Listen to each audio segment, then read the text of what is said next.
19h45, la barrière info soir, monsieur, dame, bonsoir et bienvenue à cette nouvelle session d'information du mercredi 11 janvier 2023. Au moment où la pauvreté touche à plus de 10 millions de personnes au Niger, certaines ne pensent qu'à détourner l'argent à hauteur des milliards. Situation qui n'a pas laissé indifférents ces citoyens qui se sont exprimés en ces termes.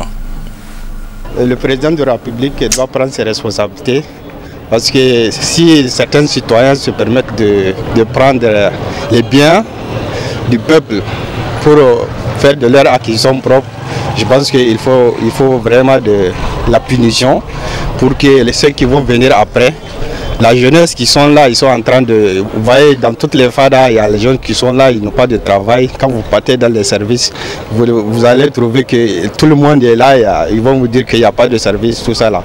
Pourtant, les gens sont en train de détourner. Maintenant, on ne parle plus de millions, c'est des milliards.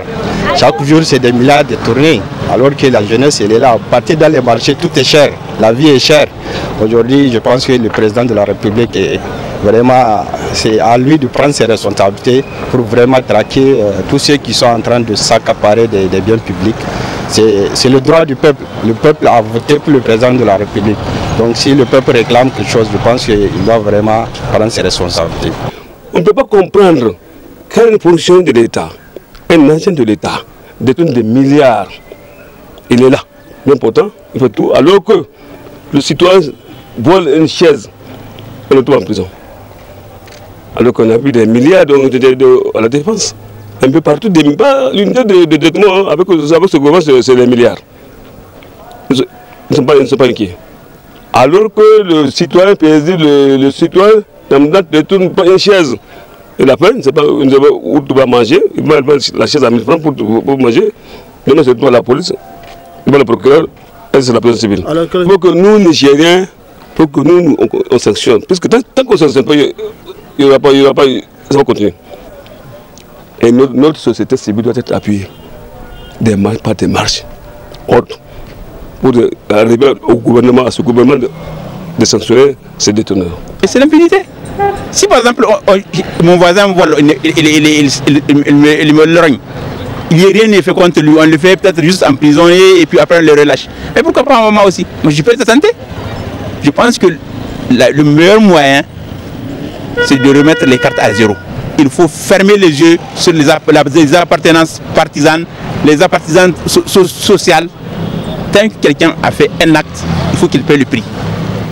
Je pense que c'est ça qui peut nous sauver.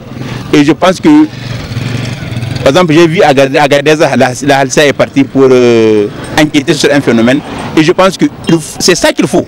Mais ce n'est pas seulement juste du vernis, non. Il faut que ça soit fait en profondeur. Il faut qu'il n'y ait plus d'intouchables dans ce pays. Il faut que tout le monde soit sur le même pied d'égalité. Que ça soit, quel que soit l'individu, quel que soit son bord politique, quelle que soit sa famille. Si quelqu'un vole, c'est un voleur, il faut le traiter de la même manière que celui qui vole. Si aujourd'hui, par exemple, nos prisons sont remplies de voleurs d'œufs ou de poulets. Alors que les voleurs de milliards sont là en train de se la couler douce. Je pense qu'il faut qu'on redéfinisse les cartes et qu'on reparte à de nouvelles bases, une base saine. Je pense que le président de la République a dit il faut que ça se concrétise. On ne sommes plus au discours, à la pratique. Voilà, c'était là l'avis des citoyens par rapport au détournement des deniers publics, surtout en cette situation difficile pour les Nigériens et pour la population du monde entier. Séance de travail ce matin entre l'équipe de la CNDH et une délégation de CICR Niger. Ces échanges ont pris fin sur une note de satisfaction générale, nous rapporte Nafissatou Yahya et Boubacar Souley. Échanger sur les missions assignées aux deux institutions et parler d'une éventuelle signature d'un protocole d'accord, c'est l'objectif de cette séance de travail entre l'équipe de la Commission nationale des droits humains CNDH et la délégation du Comité international de la Croix-Rouge CICR. Ces échanges ont été fort constructifs qui nous permettent d'envisager, j'espère, dans un temps proche, la signature d'un partenariat afin de renforcer certains axes de collaboration que nous avons débattus tout à l'heure de manière très positive. Dans le cadre d'un futur partenariat qui est envisagé entre la CNDH et le CICR, puisque nos deux institutions travaillent sur des questions d'intérêt commun, notamment liées au droit et à son application. Ce protocole d'accord, une fois signé, permettra aux deux institutions de mieux accomplir leur mission, celle de veiller à la protection des droits humains. Cette convention, elle est la bienvenue. D'autant plus que les grands traits que nous avons avancés étaient des préoccupations que nous avons déjà. Vous avez des traits liés à l'humanisation des prisons, donc qui est une des actions qui nous est chère. Et vous avez récemment vu la visite du président de la commission à la maison centrale de sécurité de Calais, où nous avons constaté qu'il y avait des choses à faire et le CICR est disposé à le faire. Le CICR aussi est disposé, compte tenu du contexte des droits de l'homme et sécurité qui est aujourd'hui le contexte du Niger, de renforcer les capacités des membres et cadres de la CNDH en droit international humanitaire. Parce que vous savez, le droit international humanitaire aujourd'hui ne peut pas être occulté dans les questions des droits de l'homme, d'autant plus que les violations des droits de l'homme sont commises des fois à l'occasion de conflits armés. Donc, et le CICR est allé jusqu'à proposer à la CNDH de former un expert pointu dans le domaine du droit humanitaire qui pourra être une personne outillée pour faire en sorte que toutes les actions et les rapports de la CNDH en ces matières-là soient des apports de bonne facture. On prit part à cette séance de travail dans les locaux de la CNDH. Le président, le rapporteur général et le secrétaire général de la CNDH qui ont tous souhaité bonne année à la délégation du CICR à la tête de laquelle M. François Moréon. Élu en mai 2022 à Kinshasa lors de la 39e session ordinaire du Conseil des ministres du Conseil africain et malgache pour l'enseignement supérieur CAMES, les nouveaux membres du bureau dont le Nigérien professeur Ali Douma ont été officiellement installés le 9 janvier 2023 à Ouagadougou au Burkina Faso. Un extrait du discours du ministre de l'enseignement supérieur de la recherche Mamoudou Jibo au nom du président du Conseil des ministres du CAMES. Le CAMES est ce que nous avons de plus précieux comme outil d'intégration panafricaine à l'aide de la mondialisation des systèmes d'enseignement supérieur et de recherche. À travers le CAMES, nos États ont su affirmer les valeurs de solidarité scientifique pour se doter d'un instrument commun d'intégration et d'harmonisation de leur système d'enseignement supérieur et de recherche. À cet effet, nos pays ont souverainement confié au CAMES la gestion de la promotion de leurs enseignants-chercheurs et chercheurs, mais aussi l'évaluation des offres de formation délivrées par leurs universités, instituts et grandes écoles, selon un référentiel commun et dans une approche qualité basée sur les normes internationales. On peut se réjouir de l'horaire du CAMES au niveau régional et international.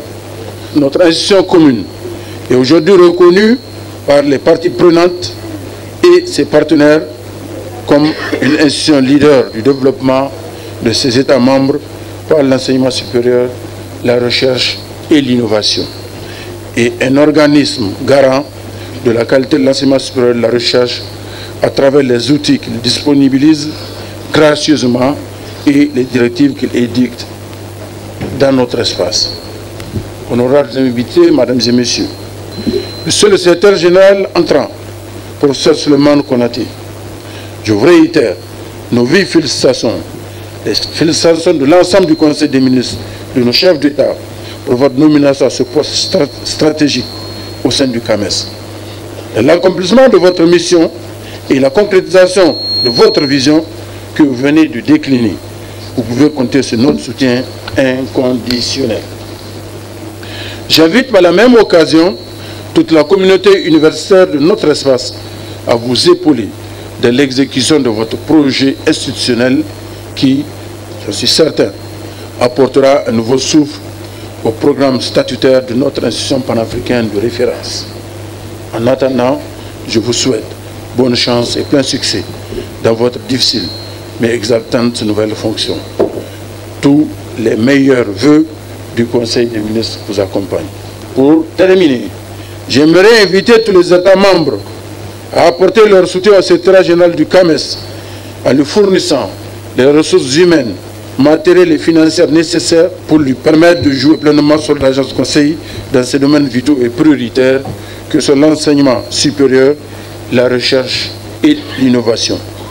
Le CAMES ne pourra pas réaliser ses activités sans le soutien actif des États membres appelés à honorer leurs contributions statutaires. Le CAMES ne pourra pas non plus réaliser ses programmes statutaires si les États membres ne payent pas les services rendus. Éducation, toujours avec la cérémonie de passation de témoins entre le comité exécutif sortant et entrant de la section lycéenne et collégienne de Niamey. Ce matin, au lycée Issa Korombe. Désormais, l'équipe de Abdoulaye Sratalaye fera face aux multiples questions des scolaires de la capitale. Amza Sakou, Nasser Seydou. Par ce geste, Habiboulaye Moussi passe le témoin à Abdoulaye Sratalaye, nouveau secrétaire général élu à la tête de la section lycéenne et collégienne de Niamey de l'Union des scolaires nigériens. Ainsi, un nouveau comité exécutif de cette section de l'USN est mis en place. La section lycéenne et collégienne de la région de Niamey remercie l'engagement, la détermination de la sous-section de la région de Niamey qui s'est bâtie corps et âme de 9h à 1h du matin pour pouvoir consacrer un comité exécutif. Nous les remercions de leur détermination et de leur engagement. Nous remercions également à l'endroit du secrétaire général du comité directeur de l'ISN qui a pris sa responsabilité pour pouvoir jouir ses fonctions dans notre processus électoral. Nous les remercions. Et nous réaffirmons aussi que nos engagements et nos déterminations sont toujours à ses côtés.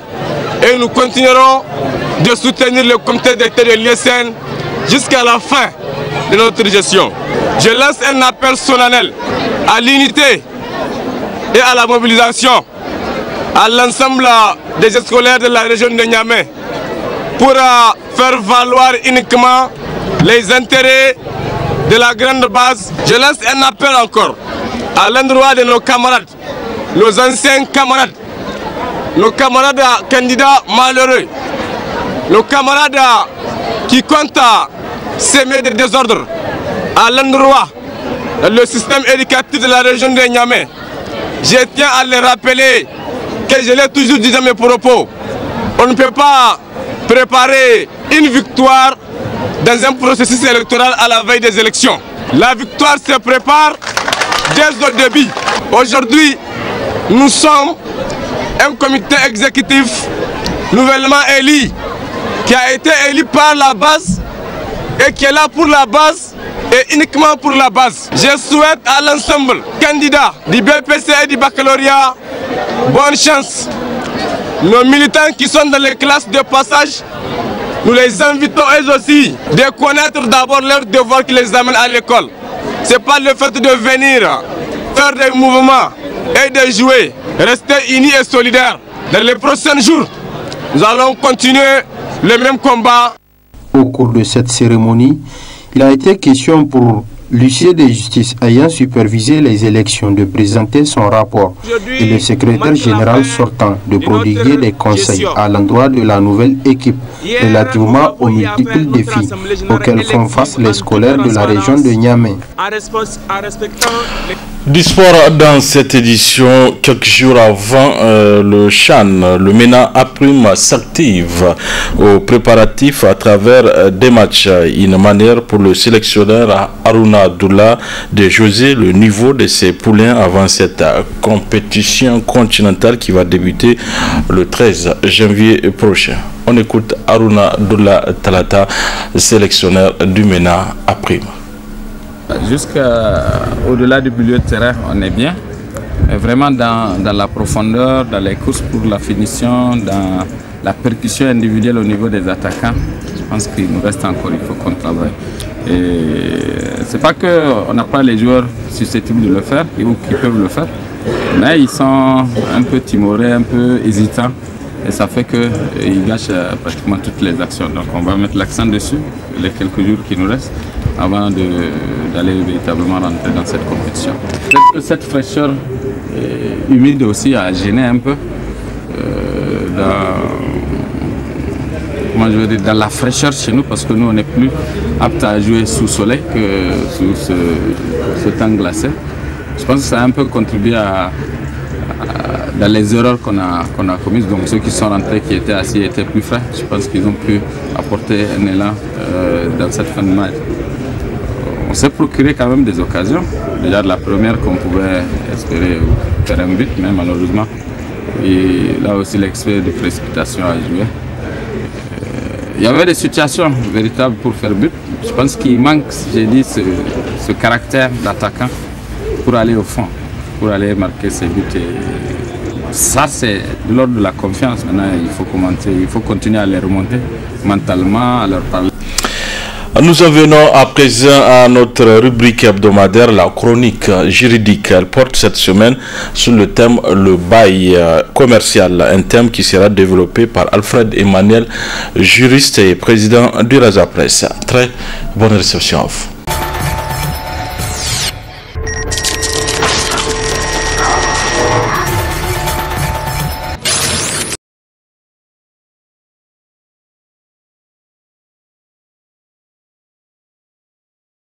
Dans le fonds de commerce, au niveau des éléments constitutifs du fonds de commerce, nous avons parlé d'un élément incorporel qui est le bail commercial. Donc nous poursuivons cette fois-ci avec le thème sur le bail commercial. Parce que il faut considérer une certaine sécurité juridique pour le commerçant. Imaginez le scénario dans lequel un commerçant, dans l'exercice ou bien pour la bonne marche de cette activité commerciale, conclut un contrat de location avec un bailleur quelconque. Et que, à un moment, le bailleur décide de résilier le contrat de bail qui permettait au commerçant d'exploiter son activité commerciale. Donc là, vous voyez que cette menace qui plane sur la tête du commerçant constitue une insécurité dans le cadre de l'exercice de cette activité. Donc c'est pourquoi l'acte uniforme sur le droit commercial général a organisé les éléments qui doivent encadrer la jouissance du bail par le commerçant. Parce que un commerçant qui est déjà connu dans un local, dans un endroit bien identifié, et qui sort au lendemain ou bien qui sort un temps après, cela mélange ou chamboule l'exercice de ces activités. Donc vous voyez, c'est un manque à gagner et donne pour le commerçant. D'où l'encadrement juridique des règles qui encadrent le contrat de bail. Et c'est ce que nous appelons le contrat à usage professionnel. Donc, nous parlons maintenant de la conclusion, de la durée et du loyer de ce bail commercial. S'agissant de la conclusion, le contrat de bail est réputé commercial dans le sens où il est conclu entre toute personne, qu'elle soit personne physique ou personne morale, entre une personne physique et cette personne physique ou morale, en tout cas en vue de l'exploitation d'une activité commerciale. Donc, toute convention qui entre dans ce schéma-là est réputée bail commercial. Donc, dès l'instant où une personne physique ou morale commerçante a signé une convention de bail avec une autre personne physique ou morale dans l'intention d'exploiter une activité commerciale, là, ce contrat ou cette convention-là est appelée contrat de bail. Alors, les parties peuvent fixer librement la durée de ce bail. Ce bail-là peut être conclu à durée indéterminée, ou bien les parties peuvent fixer une durée, en tout cas selon leur convenance. Maintenant, s'agissant de la détermination du loyer, là, au moment de la conclusion du contrat, les parties fixe le montant du loyer du local qui est pris en bail. Et là également, il faut constater un certain pouvoir discrétionnaire du bailleur.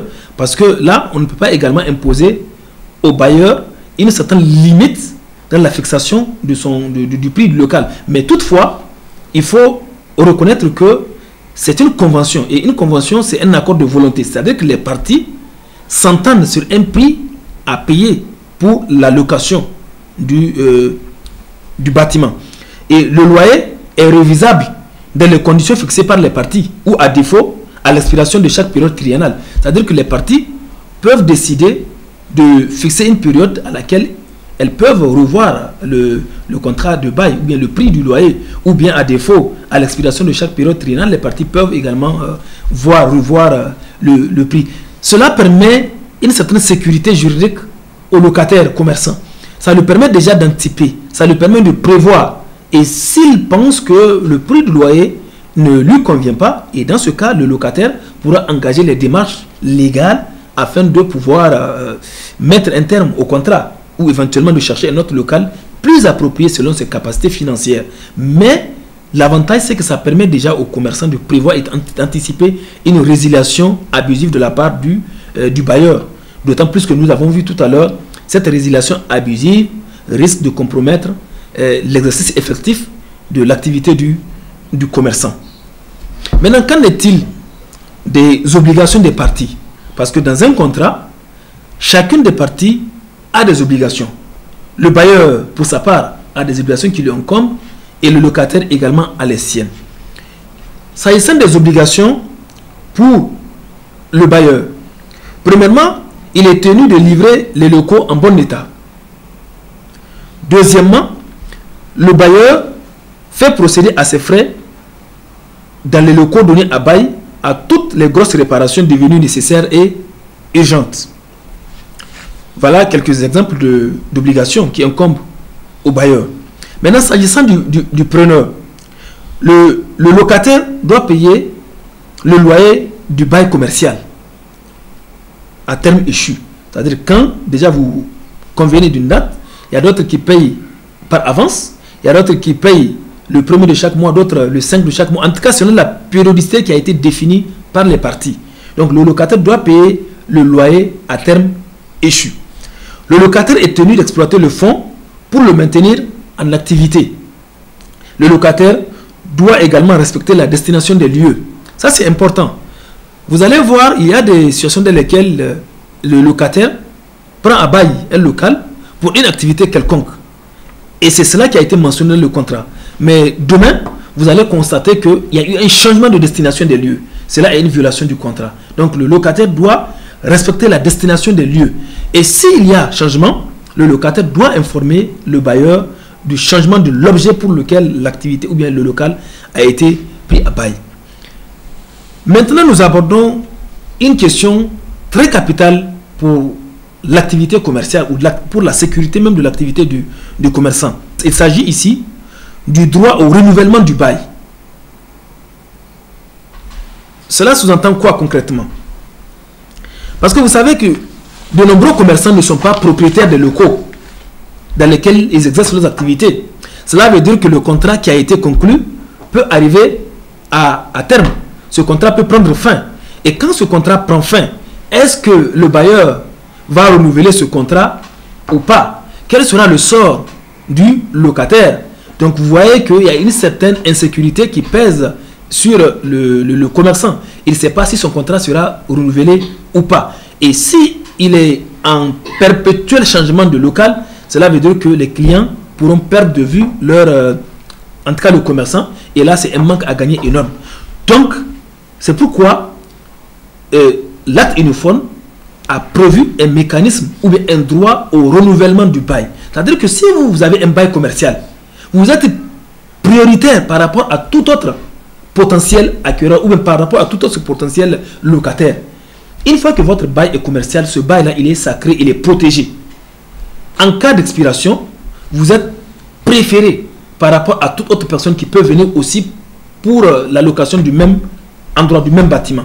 C'est le droit préférentiel. C'est un droit qui vous est reconnu afin de continuer la jouissance du local. Maintenant, lorsque le contrat prend fin, le locataire doit quitter les lieux. Et il risque ici de perdre sa clientèle. Maintenant, outre cela, le fait de perdre sa clientèle, le fait de changer de local expose également le commerçant à des frais de réinstallation qui sont souvent considérables, à la perte de la jouissance des locaux, qui pourrait entraîner la ruine du commerçant locataire complètement. Il y a d'autres, dès qu'ils changent d'endroit, là c'est la fin complètement de leur business. Parce que le local ou bien l'emplacement joue un rôle considérable dans la jouissance effective de l'activité commerciale. Donc, concrètement, la situation est la suivante. Au terme du contrat de bail, le preneur commerçant ou artisan peut en solliciter la reconduction auprès du bailleur, qui n'a d'autre choix que de lui renouveler le bail. Et s'il en refuse, souvent, il peut être contraint, dans certaines conditions, à indemniser, parce que ce refus-là peut amener le locataire dans une sorte de préjudice énorme que cela peut lui causer dans l'exercice de son activité. Donc c'est pourquoi, pour éviter toute éviction, il y a des conditions qui ont été posées par le texte et qui permettent au locataire de continuer de jouir du local. Maintenant, si le bailleur estime qu'il ne veut pas renouveler le contrat de bail, là également, il doit donner un préavis au locataire. Ce préavis lui permet d'anticiper. C'est-à-dire que vous ne pouvez pas vous lever comme on le voit bien souvent aujourd'hui et que vous demandez au locataire, au commerçant, de quitter les lieux. Ou bien de manière unilatérale, vous ne pouvez pas résilier le contrat. Vous êtes obligé de donner un préavis au locataire afin que celui-ci puisse chercher un autre local. Et ce préavis, quand même, est assez raisonnable afin que le locataire puisse s'aménager un temps et que cela ne puisse pas troubler véritablement l'exercice de son activité. Mais si vous ne respectez pas cette condition-là, là, vous résiliez abusivement le contrat et dans ce cas, vous pouvez être poursuivi par le commerçant pour résiliation abusive du contrat et là, être condamné également au versement des dommages et intérêts au commerçant pour tout le préjudice que vous lui avez causé dans l'exercice de son activité commerciale. Donc, le bail commercial, il est sacré, il est protégé pour le commerçant. C'est pourquoi sa résiliation appelle le respect scrupuleux d'un certain nombre de conditions qui ont été définies par les textes. Donc voilà schématiquement ce que nous pouvons dire sur le bail commercial.